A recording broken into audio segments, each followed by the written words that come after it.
दो बहनों की कहानी, अमावस्या और पूर्णिमा की कथा। एक राज्य में एक राजा और एक रानी रहती थी, जिनकी 4 संतानें थीं, 2 लड़के और 2 लड़की। एक लड़की का नाम पूर्णिमा तथा दूसरी लड़की का नाम अमावस्या था। पूर्णिमा घर के कामों में निपुण थी और घर का पूरा काम करती थी और भगवान की पूजा अर्चना भी किया करती थी। इसके अतिरिक्त वह गौ माता की सेवा भी किया करती थी। और उसकी दूसरी बहन अमावस्या न ही घर का कोई काम करती थी, न ही भगवान की पूजा अर्चना करती थी और न ही गौ माता की सेवा करती थी। पूर्णिमा सर्वगुण संपन्न थी, फिर भी राजा और रानी अपने दोनों बेटों तथा पुत्री अमावस्या को ही प्यार किया करते थे और वह पूर्णिमा से प्यार नहीं करते थे, उसके साथ भेदभाव करते थे। राजा के चारों पुत्र और पुत्री धीरे धीरे बड़े हो रहे थे। जब वे बड़े हो गए, राजा ने अपने दोनों पुत्रों का विवाह योग्य कन्याओं के साथ करा दिया।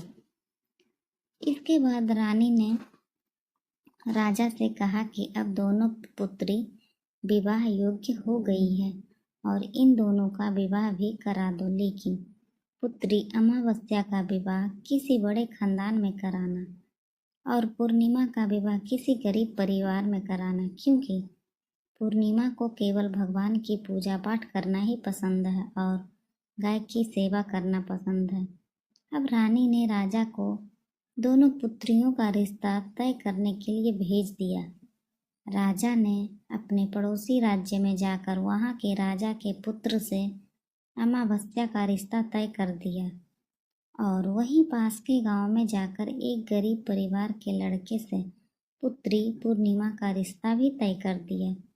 यह सारी बात जाकर राजा ने अपनी रानी से बताया तो रानी यह सोचने लगी कि अब देखते हैं कि भगवान इसकी मदद कैसे करते हैं।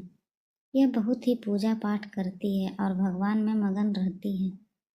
पूर्णिमा का भाई और उसकी भाभी पूर्णिमा से बहुत प्यार करते थे, क्योंकि उनके घर के कामों में उनका हाथ बटाती थी और कामों में उनका हाथ बटाती थी और यही उनकी दूसरी बहन अमावस्या उन पर अपना रोब जमाती थी और घर का कोई कार्य भी नहीं करती।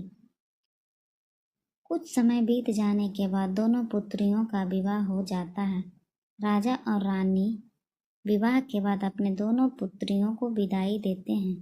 विदाई देते समय राजा और रानी पुत्री अमावस्या को बहुत सारा धन और दौलत देकर विदा करते हैं और पूर्णिमा को कुछ भी नहीं देते, खाली हाथ अपने घर से विदा करते हैं।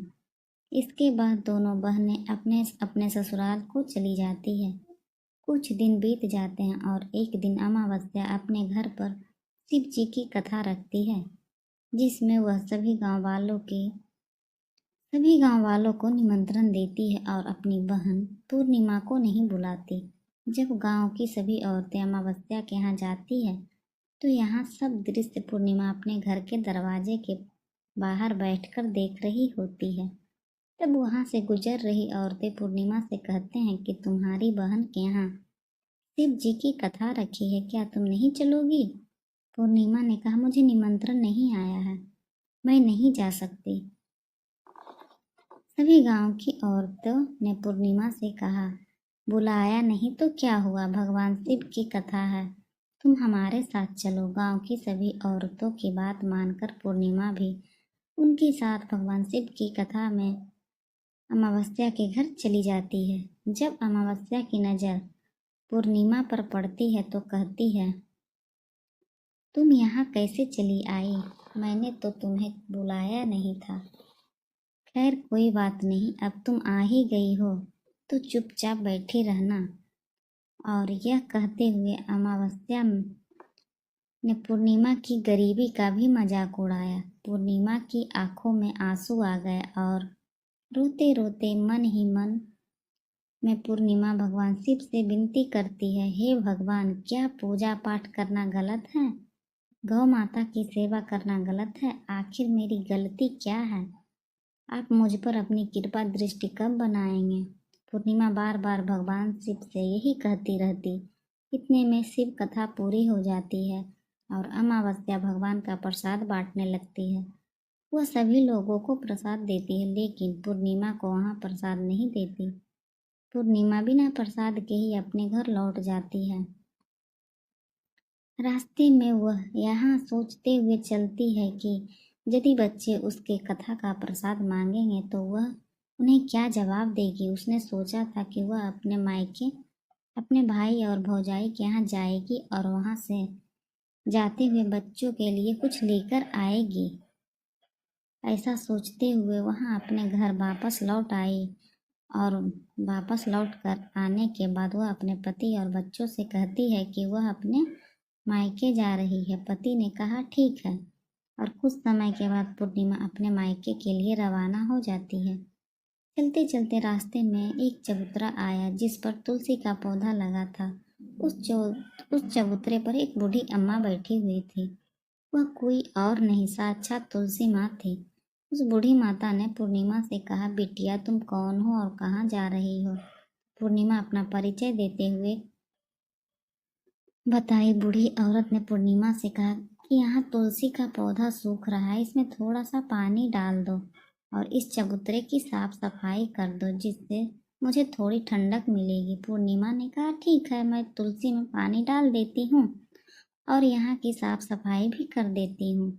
पूर्णिमा ने साफ सफाई करने के बाद बूढ़ी अम्मा को भी नहला दिया और बूढ़ी अम्मा की भी सेवा की, उनके पैर दबाए और बूढ़ी अम्मा से कहा कि माँ जी और बताइए मैं आपकी क्या सेवा करूं?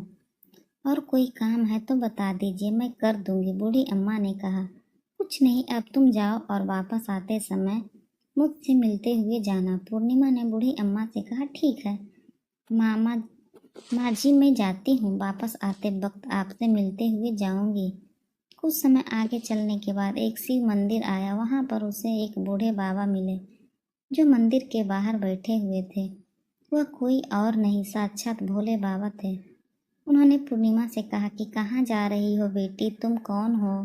तब पूर्णिमा ने अपना परिचय दिया। फिर उस बूढ़े बाबा ने पूर्णिमा से कहा इस चबूतरे की और इस मंदिर की सफाई कर दो। तब पूर्णिमा ने मंदिर की और चबूतरे की साफ सफाई कर दी और वहाँ पर पूजा पाठ अर्चना भी की और साफ सफाई पूजा अर्चना करने के बाद उन्होंने बूढ़े बाबा को भी नहला दिया और उसने कहा कि बाबा और कोई काम हो तो बताइए।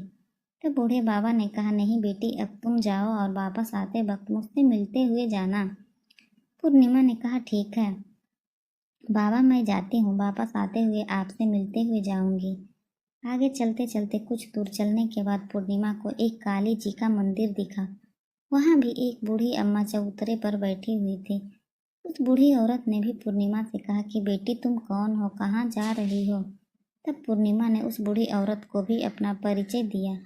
बूढ़ी औरत ने पूर्णिमा से कहा कि यहाँ पर सभी पूजा पाठ करने के लिए आते हैं, लेकिन मंदिर की साफ सफाई कोई नहीं करता, इसलिए तुम मंदिर की और चबूतरे की साफ सफाई कर दो। पूर्णिमा ने कहा ठीक है माता जी, और पूर्णिमा मंदिर की और चबूतरे की साफ सफाई कर देती है और पूजा पाठ भी करती है। माता जी का श्रृंगार कर देती है, उस बूढ़ी अम्मा को भी नहला देती है और बूढ़ी अम्मा के पैर दबाती है और कहती है कि सभी काम हो गया है माँ जी, और कोई काम हो तो बताइए। बूढ़ी अम्मा कहती है कि नहीं बेटी, अब तुम जाओ, लेकिन वापस आते वक्त मुझसे मिलते हुए जाना। पूर्णिमा कहती है ठीक है और वह आगे चली जाती है। आगे चलते चलते एक नदी आती है। वहाँ पर एक बूढ़ी अम्मा बैठी रहती है और वहाँ कहती है कि बेटी तुम कौन हो और कहाँ से आई हो? उसे भी पूर्णिमा अपना परिचय देती है। बूढ़ी औरत पूर्णिमा से कहती है कि नदी पर स्नान करने तो यहाँ सब आते हैं, लेकिन यहाँ की साफ सफाई कोई नहीं करता, इसलिए तुम इस किनारे का साफ सफाई कर दो। पूर्णिमा कहती है ठीक है माँ जी, और वहाँ की साफ सफाई कर देती है और उस बूढ़ी अम्मा के पैर दबा देती है और कहती है माँ जी और कोई काम हो तो बताइए। बूढ़ी औरत कहती है कि कुछ नहीं बेटा, तुम जाओ, लेकिन वापस आते वक्त मुझसे मिलते हुए जाना। और वहाँ नाव में बैठकर नदी के दूसरे किनारे पहुँच जाती है। वहाँ अपने मायके के घर पहुँच जाती है। वहाँ पर पूर्णिमा के भाई और भाभी उसे देखकर बहुत खुश हो जाते हैं और वे पूर्णिमा की बहुत खातिरदारी करते हैं और उससे बहुत सारे बातें करते हैं और कहते हैं कि बच्चों को भी साथ लेकर आते तो बहुत अच्छा होता। अब कुछ समय बाद पूर्णिमा ने वापस अपने ससुराल जाने को कहा तो उसकी भाभी ने उसके लिए एक साड़ी दी और बच्चों के लिए खिलौने, कपड़े और खाने पीने की कुछ चीजें रख दी और कहा कि तुम बहुत दिनों के बाद आती हो। और पूर्णिमा की भाभी ने यह थैला पूर्णिमा के हाथ में दे दिया और कहा कि जाओ और जल्दी वापस आना। इसके बाद पूर्णिमा वहां से अपने ससुराल के लिए रवाना हो गई और उस नदी के किनारे पहुंची और नाव में बैठकर दूसरे किनारे पर उतर गई। वहां पर उतरने के बाद वहां पर उसे वही बूढ़ी अम्मा मिली जो साक्षात गंगा मैया थी। उस बूढ़ी अम्मा ने पूर्णिमा को एक थैला दिया और कहा कि इसे तुम अपने घर जाकर ही खोलना। तब पूर्णिमा के पास 2 थैले हो गए थे। उन्हें लेकर पूर्णिमा वहां से रवाना हुई। आगे कुछ दूर चलने पर काली माँ का मंदिर आया। वहां पर काली माँ बूढ़ी माँ के रूप में विराजमान थी। उसने कहा, आ गई बेटी पूर्णिमा। पूर्णिमा ने कहा, हाँ माँ जी मैं आ गई। तो काली माँ ने उसे एक थैला दिया और कहा, तुम यहाँ थैला अपने घर जाकर खोलना। पूर्णिमा के पास 3 थैले हो गए थे। तीनों थैलों लेकर पूर्णिमा आगे बढ़ी। कुछ दूर जाने पर शिव जी का मंदिर आया जहाँ बूढ़े बाबा के रूप में शिव जी स्वयं विराजमान थे। बूढ़े बाबा ने कहा, पूर्णिमा तुम वापस आ गई। पूर्णिमा ने कहा, हाँ बाबा मैं वापस आ गई। बूढ़े बाबा ने भी पूर्णिमा को एक थैला दिया और कहा कि यह थैला तुम घर पर ही जाकर खोलना। पूर्णिमा ने कहा, ठीक है बाबा। अब पूर्णिमा के पास 4 थैले हो गए थे। अब पूर्णिमा 4 थैले लेकर कैसे जाती। उसने एक पुरानी साड़ी निकाली और उन सभी थैलों का एक गड्ढा बना लिया और अपने सर पर रखकर वह रवाना हो गई। कुछ दूर जाने के बाद उसे तुलसी माँ बूढ़ी औरत के रूप में मिलती है और कहती है, पूर्णिमा तुम आ गई। पूर्णिमा कहती है, हाँ माँ जी मैं आ गई। बूढ़ी औरत उसे एक थैली देती है और कहती है कि यह थैला तुम अपने घर जाकर खोलना। पूर्णिमा कहती है, ठीक है माँ जी। अब पूर्णिमा के पास 5 थैले हो गए थे। पूर्णिमा वहां से रवाना हुई तो वापस अपने घर पहुंच गई। पूर्णिमा ने बच्चों को देखा और सबसे पहले अपने मायके का थैला खोलकर देखने लगी। उसमें बच्चों के लिए अच्छे अच्छे कपड़े और खाने पीने की चीजें थी और उसने कुछ गहने भी थे। पूर्णिमा ने कपड़े अपने बच्चे को दे दिए और खाने पीने की चीजें भी बच्चे को दे दिए। बच्चे का यह सब पाकर बहुत खुश थे। अब पूर्णिमा ने दूसरा थैला खोला जो उसे गंगा मैया ने दिया था। उसमें ढेर सारे हीरे जवाहरात, सोना चांदी आदि थे। इसके बाद अब पूर्णिमा ने तीसरा थैला खोला जो उसे काली माँ ने दिया था। उसमें बहुत सारा सोना श्रृंगार का सामान भरा हुआ था। इसके बाद पूर्णिमा ने चौथा थैला खोला जो उसे भगवान शिव ने दिया हुआ था। उसमें बहुत सारा धन संपत्ति भरा हुआ था और बहुत सारी खुशियां भरी हुई थी। इसके बाद अब पूर्णिमा ने 5वां थैला खोला जो उसे तुलसी माँ ने दिया था। उसमें चावल, दाल और 7 प्रकार की खाने की चीजों से भरा हुआ था। अब पूर्णिमा के घर में किसी भी चीज की कमी नहीं थी। उसका घर धन धान्य से भरा हुआ था और परिपूर्ण था। अब पूर्णिमा और उसका परिवार सुख से जीवन व्यतीत करने लगा। अब पूर्णिमा के मन में विचार आया कि क्यों न शिव जी की कथा कराई जाए और शिव जी की कथा में एक कार्यक्रम रखा। पूर्णिमा ने गांव के सभी लोगों को निमंत्रण दिया और घर घर जाकर सभी लोगों को बुलाया। पूर्णिमा अपनी बहन अमावस्या के घर भी गई और अमावस्या को भी शिव जी की कथा के लिए उसने अपने घर पर बुलाया। जब अमावस्या पूर्णिमा के घर शिव जी की कथा में आई तो उसने देखा कि पूर्णिमा के घर किसी भी चीज की कोई कमी नहीं है। इतना सारा धन दौलत देखकर अमावस्या आश्चर्यचकित हो गई। उसने पूर्णिमा से कहा कि तुम्हारे घर में इतनी धन और दौलत कहाँ से आई। पूर्णिमा ने कहा, देखो बहन, तुमने शिव जी की कथा में मुझे नहीं बुलाया था, फिर मैं चली आई और तुमने मुझे प्रसाद तक नहीं दिया और मेरी गरीबी का भी मजाक उड़ाया। उसके बाद मैं अपने घर आ गई और घर आते हुए मन ही मन में सोच रही थी कि अपने मायके जाऊंगी और वहाँ मैं अपने मायके चली गई और जो कुछ घटना इस बीच हुई वो सभी घटना अपनी बहन अमावस्या को बताती है। तो अमावस्या कहती है कि तुम भी मुझे प्रसाद मत दो और मुझे डांट दो। लेकिन पूर्णिमा ने कहा कि यह तो भगवान का प्रसाद है, मैं तो सबको दूंगी और तुम्हें भी दूंगी। फिर अमावस्या ने प्रसाद नहीं लिया और वह सीधे अपने घर चली गई। घर जाकर अपने बच्चों से कहकर वहां अपने मायके जाने के लिए तैयार हो गई और मायके के लिए निकल गई। उसे भी रास्ते में चलते चलते तुलसी माँ मिली, जो चबूतरे पर बूढ़ी माँ के रूप में बैठी हुई थी। बूढ़ी माँ ने अमावस्या से कहा कि बेटी, तुम कौन हो, कहाँ जा रही हो? अमावस्या ने अपना परिचय दिया। बूढ़ी माँ ने कहा, बेटी, यह तुलसी का पौधा सूख रहा है, इसमें थोड़ा सा पानी डाल दो और इस चबूतरे की साफ सफाई कर दो। इस पर अमावस्या ने कहा, बुढ़िया, तुझे दिखाई नहीं दे रहा कि मैंने इतनी महंगी साड़ी पहन रखी है, यह गंदी हो जाएगी। ऐसा कहकर वहां से आगे चली गई। आगे जाने पर उसे भगवान शिव मिले, जिसे भी उसने ऐसा ही कहा। उसके बाद आगे चलने पर उसे काली माँ मिली, जिससे भी उसने यही सारी बातें कही। आगे जाने पर उसे गंगा मिले, जिसे भी उसने यही सब कहा और आगे चली गई। इसके बाद अमावस्या जब नाव में बैठने लगी तो नाव में फूलों की जगह कांटे भरे हुए थे, जो उसके पैरों में चुभ रहे थे। किनारे पर उतरकर वहां अपने मायके चली गई। जब वहां उसे उसकी भाभियों ने तथा भाइयों ने देखा तो मन ही मन में कहने लगे कि काम की काज की, 2.5 मन अनाज की। अब आ ही गई है तो ठीक है। पूर्णिमा तो हमारे कामों में हाथ बटाती थी, ये कोई काम करेगी तो नहीं। अब उन्होंने खाना बनाया और खा पीकर सभी सो गए। अमावस्या जब सुबह उठी तो अपनी भाभियों से कहा कि मैं अपने ससुराल जा रही हूँ।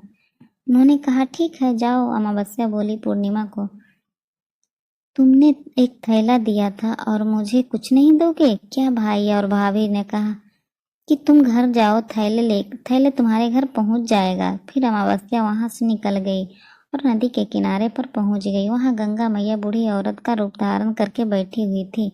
बूढ़ी माँ ने कहा, आ गई बेटी? तो उसने कहा, हाँ, मैं आ गई। अमावस्या ने कहा, तुमने पूर्णिमा को एक थैला दिया था और मुझे नहीं दोगी क्या? बूढ़ी अम्मा ने कहा, तुम घर जाओ, थैले तुम्हारे घर पहुंच जाएंगे। इसके बाद आगे जाने पर उसे काली मैया मिली, जिसने भी अमावस्या को यही कहा। इसके बाद आगे जाने पर उसे शिव जी मिले, उन्होंने भी अमावस्या से यही कहा। इसके बाद आगे जाने पर उसे तुलसी माँ मिली और उसने भी अमावस्या से यही कहा, तुम घर जाओ, थैले तुम्हारे घर पहुंच जाएगा। अमावस्या अपने घर पहुंच गई। आंगन में देखा, वहां पर 5 थैले पड़े हुए थे। अमावस्या ने मन ही मन में सोचा कि अब तो मेरे पास बहुत सारा धन और दौलत आ जाएगी। जल्दी जल्दी उसमें सभी थैलों को खोला। किसी में मिट्टी थे तो किसी में पत्थर, किसी में कंकड़ और किसी में कोयला। उसे मायके से भी कुछ नहीं मिला था। इन थैलों में कुछ भी नहीं था। अमावस्या दौड़ते हुए पूर्णिमा के घर गई और कहती है कि तुम्हें तो इतना सब कुछ मिला, मुझे तो कुछ नहीं मिला, आखिर क्यों? तो पूर्णिमा कहती है कि जब मैं अपने मायके जाती हूँ तो अपनी भाभियों के साथ अपने कामों में उनके कामों में हाथ बटाती हूँ, उनके साथ मिलकर काम करती हूँ, लेकिन तुम ऐसा नहीं करती, उनकी इज्जत भी नहीं करती। इसलिए क्या तुम्हें भला क्या देंगे? इसके बाद तुमने गंगा मैया को ठुकरा दिया और काली माँ को भी ठुकरा दिया और भगवान शिव को भी तुमने ठुकरा दिया, इसलिए इन्होंने भी तुम्हें कुछ नहीं दिया। अमावस्या कहती है कि बहन, तुम मुझे माफ कर दो, मैंने तुम पर हमेशा अत्याचार किया है, मुझे कुछ नहीं मिला तो कोई बात नहीं, मैं भी भगवान की भक्ति करूंगी और सब कुछ प्राप्त कर लूंगी। मुझे इन सब चीज़ों का रहस्य बताओ। तो पूर्णिमा ने कहा कि तुम 3 सूत्र का ज्ञान ले लो और उसकी कथा करना। पहले सूत्र में दया मांगना, दूसरे सूत्र में कथा कहना और तीसरे सूत्र में 108 बार ओम नमः शिवाय का जाप करना। बहन, भगवान ने यह सूत्र दिए हैं, इनको अपने हृदय से बसा लेना। मैंने भी यह 3 सूत्र अपने जीवन में अपनाए थे और सच्चे मन से भगवान की पूजा पाठ की थी। फिर भगवान ने मुझे यह सब कुछ दिया है। तुम्हारे पास जो कुछ था वह सब खत्म हो गया। इसके बाद अमावस्या अपने घर गई और भगवान की पूजा पाठ करने लगी। भगवान शिव से उसने माफी मांगी और गौ माता की सेवा की और दूसरों की मदद भी करने लगी। अगर आपको ये कहानी पसंद आई हो तो वीडियो को लाइक, चैनल को subscribe and share. Thank you, bye.